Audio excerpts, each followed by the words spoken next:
Assalamualaikum warahmatullahi wabarakatuh. Let me introduce myself. My name is Salsa Pilariskia Putri, but people usually call me Sasa. I'm in the 6th grade student in Latsari Elementary School.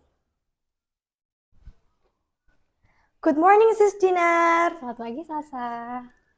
Today, I would like to ask for permission to interview you as one of the artists in Tuban who help preserve local cultural heritage, especially batik kerek. Oke, silakan duduk. Ya.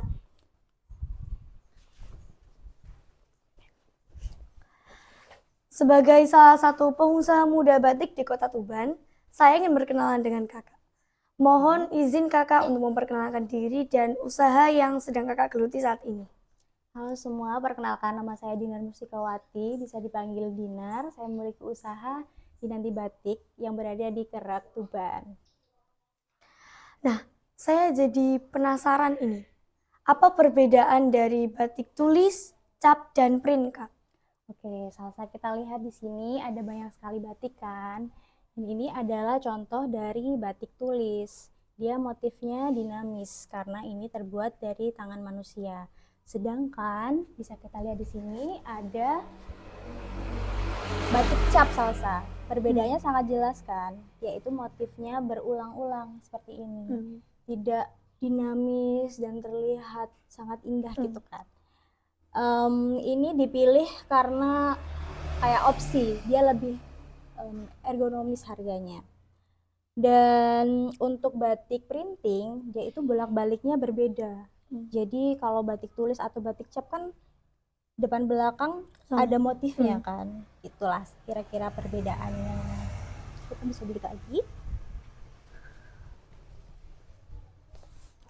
Lalu, gambar batik itu terinspirasi dari apa? Dan warna-warna batik terbuat dari apa, Kak?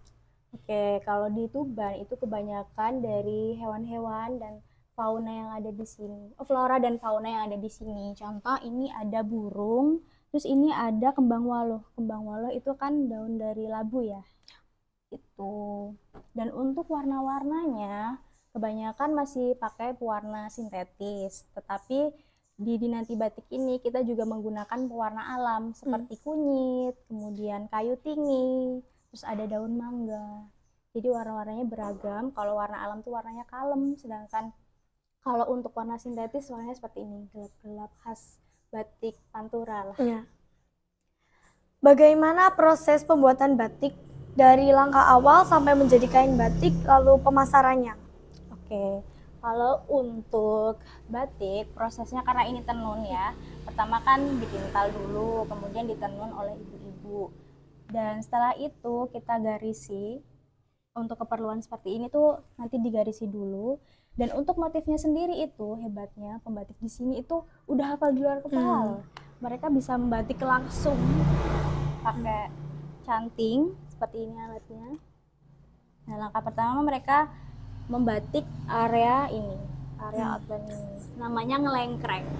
Ngelengkreng. Kemudian diisen-isen menggunakan canting yang lebih kecil lagi. Nah, ini lalu step terakhir kalau mau dipertahankan warna putihnya seperti ini, dipertahankan warna putihnya, kita bisa menembok bagian sini atau ngeblok.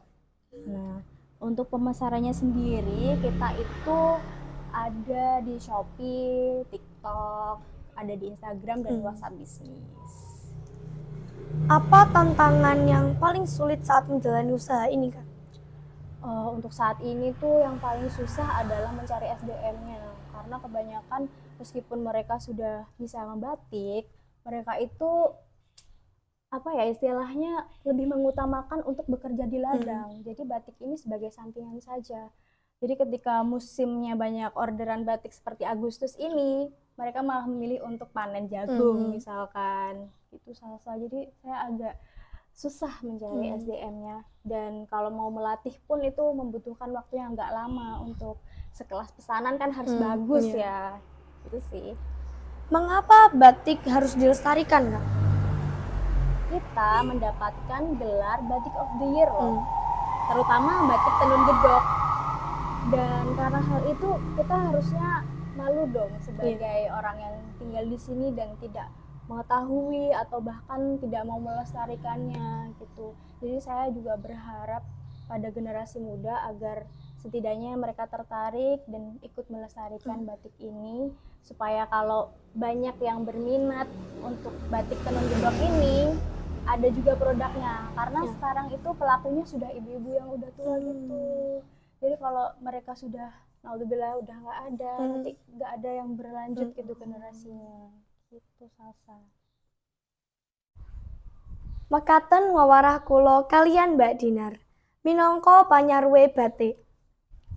Salah satunggalipun budaya ing Tuban. Sumangga kita kedah nguri-uri budaya daerah. Mliginipun budaya ingkang wonten ing wewengkon Tuban. Para pamirsa ingkang bagya mulya, cekap semanten wawarah kula kaliyan Mbak Dinar. Menawi wonten lepat, kula nyuwun agunging Sih Samudra Pangaksama. Matur nuwun. Rahayu, rahayu, nuwun. Wassalamualaikum warahmatullahi wabarakatuh.